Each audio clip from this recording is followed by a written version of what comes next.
Okay, I am Aaron Gonzalez, and this is Ryder. He's my audience, and that's Bronk. He's going to be playing the voice of Ryder, or the student. I'm doing a lesson plan on understanding what fractions mean and like a basic introduction to fractions. This is my visual aid. You can't see it from far away. And materials needed are a piece of paper and colored pencils. Take 563.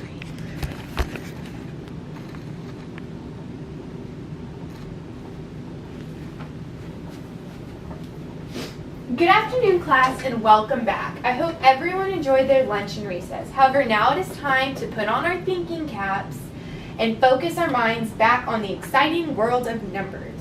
Yay! Today we're going to be learning a very important and exciting topic called fractions. Fractions are a little more challenging than the stuff we've been learning about, but I'm going to try and make it fun for everyone. So let's begin. Who here has ever heard of the word fraction? And if you have, raise your hand and tell me where you've heard it and what you think it means. Ooh. Yes. I've heard it on a commercial before. That's right. Do you remember what they said? For a fraction of the cost. That is an amazing example. Good job.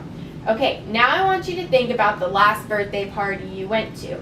When they brought the cake out and it was time to eat it, did you eat the whole cake? No. Okay, how much of it did you eat? 2 pieces. Right, so you ate 2 pieces of the entire cake. Well, fractions are similar to cake in this situation. A piece of cake is called, or the piece of cake is called a fraction. A fraction means that something has been broken into little pieces. A fraction can be a part of a whole, a part of a group, a point on a number line, or just division. However, today we're going to be learning about fractions as a part of a whole. Okay, so there's a certain way to write a fraction. Does anyone have any idea how to do this? No. How do you write a fraction? Okay, so there are 3 things you need in order to write a fraction. What are they? You need the division bar, and you need 2 numbers. Just so I can show you how to write the fraction, I'm going to be using letters instead of numbers first. So we have A, the division bar, and B. And the division bar is the line that goes between them, okay? Okay. The A is the number we call the numerator. Can anyone guess what this means? The number on top. Right, the numerator is the number on top, but it is also the part of the whole that you have. The letter B is what we call the denominator. And can anyone guess what this means? The letter on bottom. Correct. It is the number on bottom. It is also the number that tells us how many it takes to make a whole. So the number on top is a part of the whole, and the number on bottom is the whole. How do you remember which one is the numerator and which one is the terminator? The denominator. The denominator. The denominator. Yeah, that. That is a great question. Well, one way we can remember the denominator goes on bottom is by thinking that the denominator starts with the letter D. So the denominator goes down. Teacher, we can't spell denominator. Just know that it starts with the letter D. Okay. So who can answer this question? What does the numerator represent? A. Okay, but what does it represent? It's the A. Is it the part of the whole or the whole? It's the whole. No. How about we ask a friend? I thought it was the A too. It's the part. That is right. Now who can tell me what the denominator represents? I'll give you a hint. The answer has already been said. A. No. Oh. Try again. It's the whole. That is right. Gosh, you're just so smart. Okay, now let's go over some examples just to make sure we really understand what fractions are and what they represent. We're going to say that Sue went to her cousin's wedding. At this wedding, they had chocolate cake that was cut into 8 different pieces. And Sue really wanted to eat 2 pieces. However, her mom only allowed her to eat 1. how would we write the amount of cake Sue ate as a fraction? Well, first I'm going to draw a picture on the board to help us see how much cake Sue really did eat. So here we have a cake with 8 pieces. 1, 2, 3, 4, 5, 6, 7, 8. How many pieces did she eat again? She only ate 1. Right. So what I'm going to do is color in that 1 piece of cake she ate. Now, who can tell me what is going to go in the numerator spot? The number of pieces that Sue ate or the number of pieces of cake there was total? The number of pieces she ate. You sure? No. Well, remember, the numerator is the part to the whole. So it would be a part of the cake. So that would mean... that it is the number of pieces she ate. You're right. I was just making sure you understood what you were talking about. Now, what goes in the denominator's place? The number, the cake, the whole cake, right? Right. Can you tell the class why that goes on the bottom of the fraction? Because the terminator is all of it. The what? Make me say it again. The what? The bottom one The is denominator. the denominator is the whole cake. It's the whole thing. So it's all the pieces of the cake that it was cut into. That is a very good explanation. So what numbers do I put where? So you put a 1 on the top and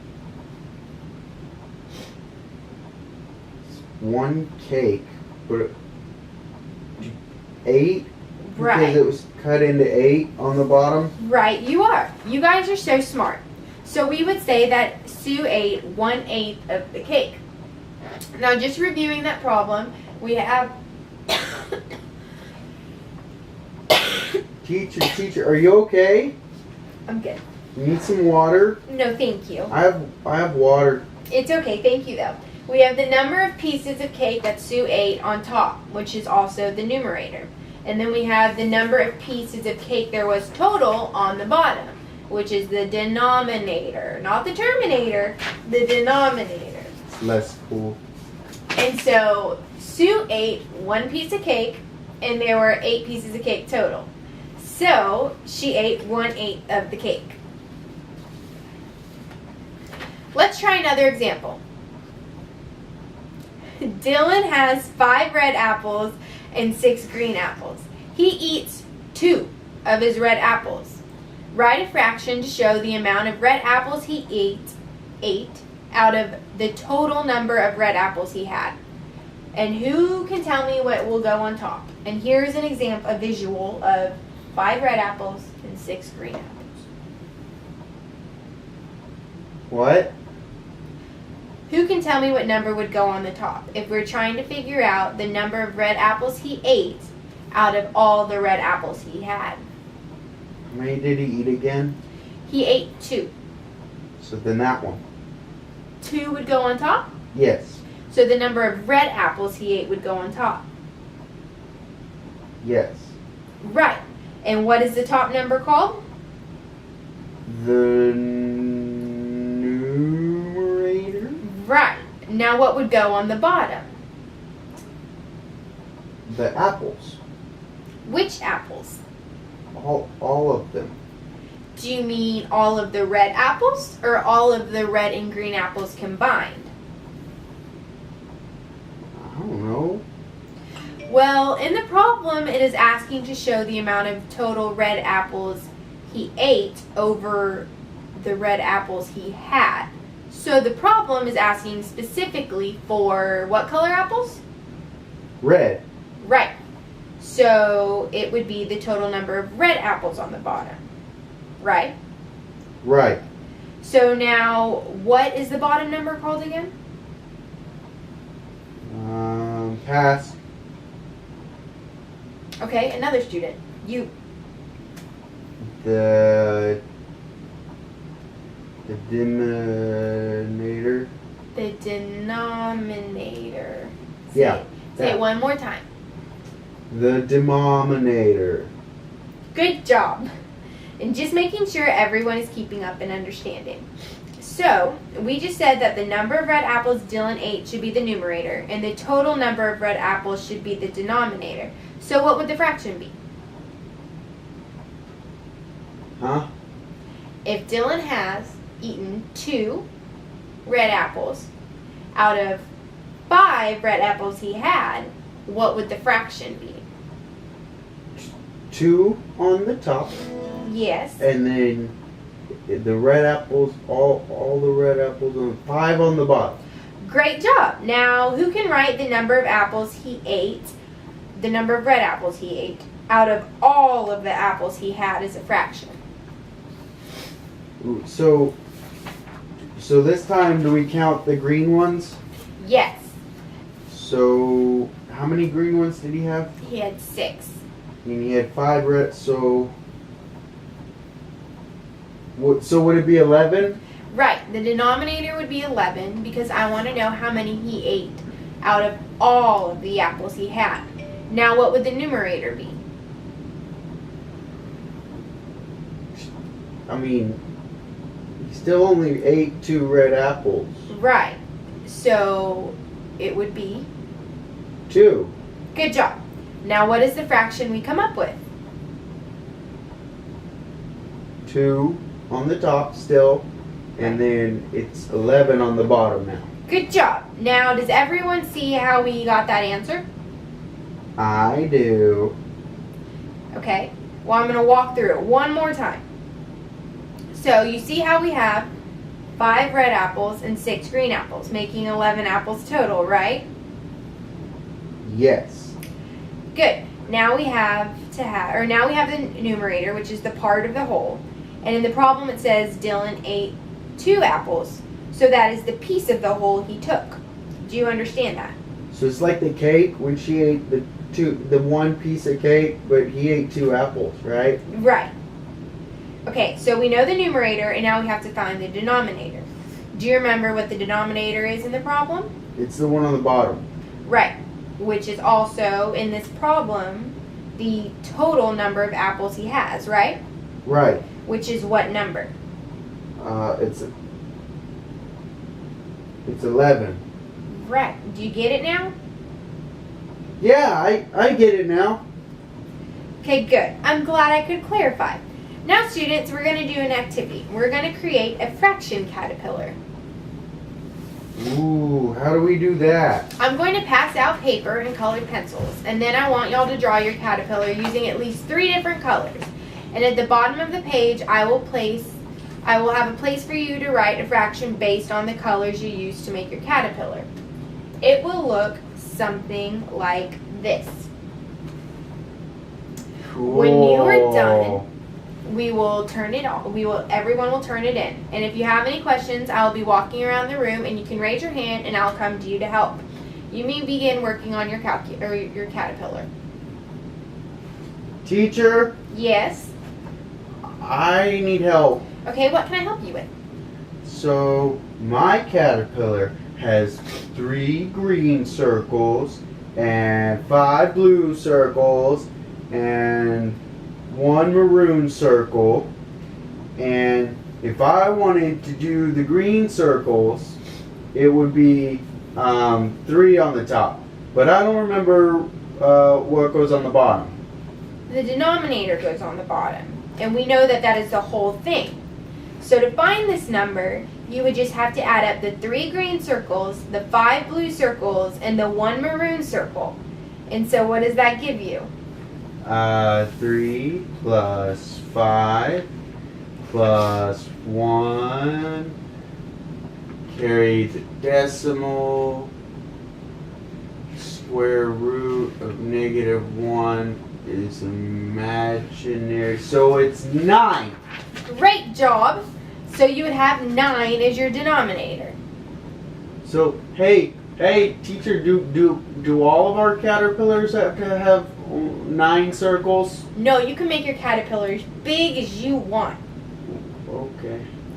Okay, friends, now let's settle down. I hope everyone had fun today learning about fractions. We learned a lot of new words, such as the word fraction, numerator, and denominator. Can someone tell me what the word fraction means? I can. So a fraction is something that's been broken into littler pieces. Right.